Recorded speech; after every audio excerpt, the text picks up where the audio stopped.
Hello everyone, my name is Richard and welcome to devlog number 1 of my 2D pixel art game Patient Sower. It is already Wednesday, June the 3rd, 5:30 in the morning. I took Monday and Tuesday off because I really wanted to finish the previous devlog in May, so I worked on the weekend to get it done and ready for upload. Before I start working on Patient Sower, I just grabbed some water and a green tea or coffee in the morning. After that I fired up the engines and went through my monthly goals list and spent the rest of the day planning the goals of the week and making some room on my phone for the devlog recordings to come. One of the biggest goals of last month was to finish the menu UI in Patient Sower, and I was really happy that I could finish this task. This month I want to focus more on closing the game loop, so that the game is actually playable. In Patient Sower you need to survive on a barren island with harsh weather conditions. To do that you sow seeds or take care of seedlings that you find. You protect them from sandstorms or strong gusts, and you harvest the resources that you need to grow and explore the island. In that way you renaturate the island bit by bit. But to grow and expand, it is currently not possible to craft things. Another missing functionality is mining the basic 3 nutrients: nitrate, the yellow triangle, potassium, the blue rectangle, or phosphor, the red circle, that are necessary to let plants grow. Besides crafting and mining nutrients, I also want that it is possible to dig up small seedlings to bring them to more protected areas. On Thursday morning I focused first onto expanding my research about nitrate, phosphor and potassium. The main focus was on how the player will be able to mine these nutrients and how I can implement it while fitting in the barren island setting and being in a certain way realistic. The nitrogen that the plants need to grow, they get it from bacteria in the soil, so in certain places there are bacteria that can create out of atmospheric nitrogen nitrate. So the nitrate is created out of nitrogen by the bacteria in certain places. So the player will be able to dig in certain places with a shovel to get the nitrate. Next is the phosphor. The phosphor is usually found in nature in form of apatites. These are kind of minerals, I think, and they are in rocks. I plan that I use a reddish color for the rock with some red highlights, and the player can mine the rock, get some stone items and some phosphor nutrients. The third element is potassium, and we get this in nature in 2 forms. One is from dried out sea grounds, so it is the salt from the sea grounds, so we will mine it like the nitrate with a shovel, and the second one is in form of minerals in rocks. So in that case we will mine it like the phosphor, but we use here a bluish color to match the blue color of the potassium item. I plan to start implementing this next week. Before that I wanted to give my project a bit of polish, because currently I use in the whole project nitrogen instead of nitrate. But after my research I found out that nitrate makes much more sense, so I created a new task for that and went through the whole project and renamed all the prefab sprites and scriptable objects and parameters from nitrogen to nitrate.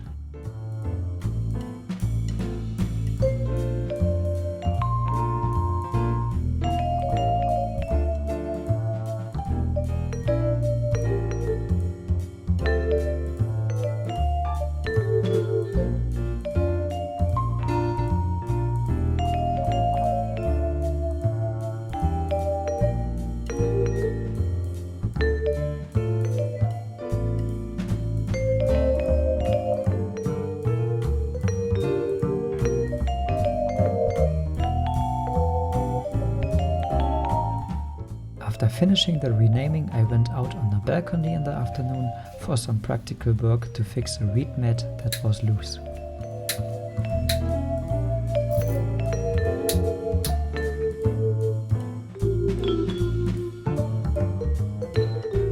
In the evening I created another polishing task, and this is focused on the way I handle scenes currently in Patient Sower.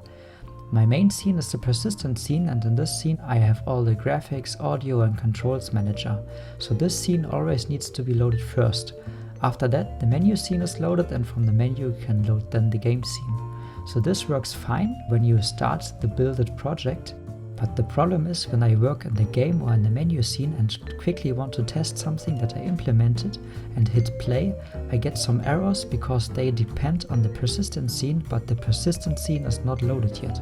To get around this, I created a simple scene checker prefab that I attached to the game and the menu scene.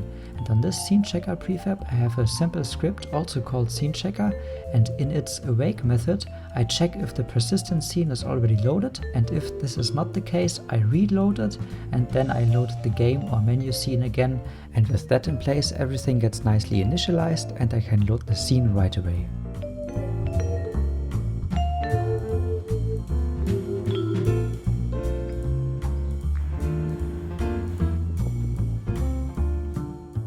After some grocery shopping in the morning, I had yesterday evening an idea on how I could improve my scene controller, which manages all the scenes.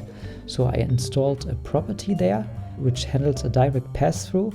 So when I play the game scene, I directly jump into the game scene, so it would be like hitting continue in the menu. And I also made sure with some preprocessor directives that this is only possible when I'm in Unity editor mode.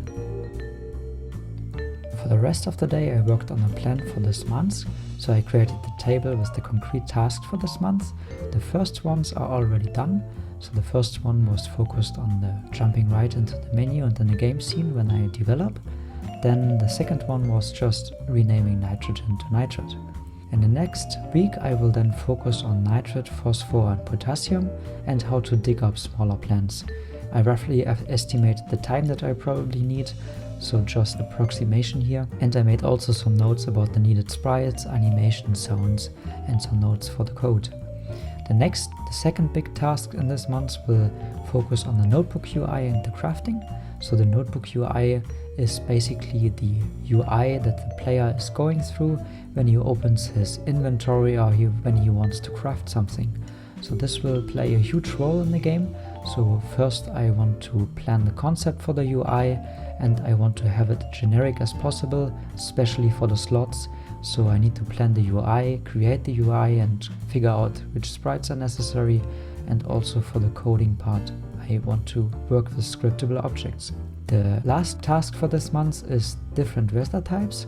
So for this I want to have proper types of sandstorm, rain and storm. Currently I only have a prototypic storm implemented and I want to improve the visualization of that here. And I also want to plan some kind of a weather forecast, so a small hut where the player sees which weather is coming next, so that he can plan with the weather and protect his plants early.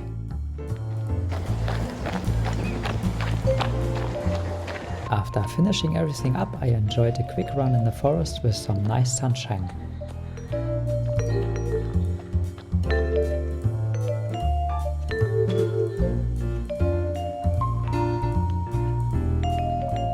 That's it with the game development part of this video. On Saturday I worked on a small side project.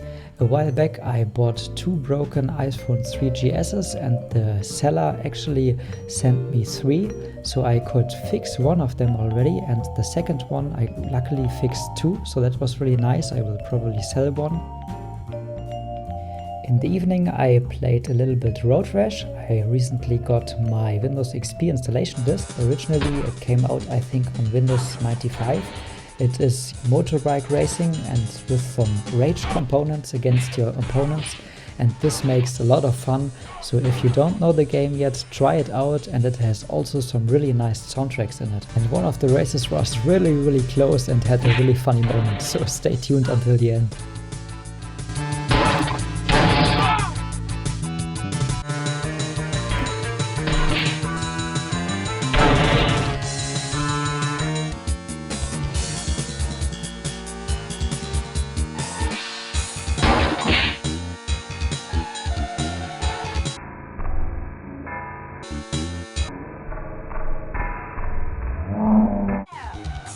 So that's it with this devlog video. Thank you very much for watching. In the next devlog video I will focus on mining the nutrients and digging up plants. If you want to give me some feedback or have some questions, you can use the comments for that. I highly appreciate that. If you want to check out other videos that I previously made, you can do this right here. For example, in my last video I talked about the evolution of Patient Sower and my way from electrical engineering to game development. I plan to upload one video every 2 weeks for the beginning and want to improve towards one video per week. If you enjoyed the video, a like or subscription would help me a lot. And until then, all the best to you guys, stay safe and see you in the next video. Goodbye!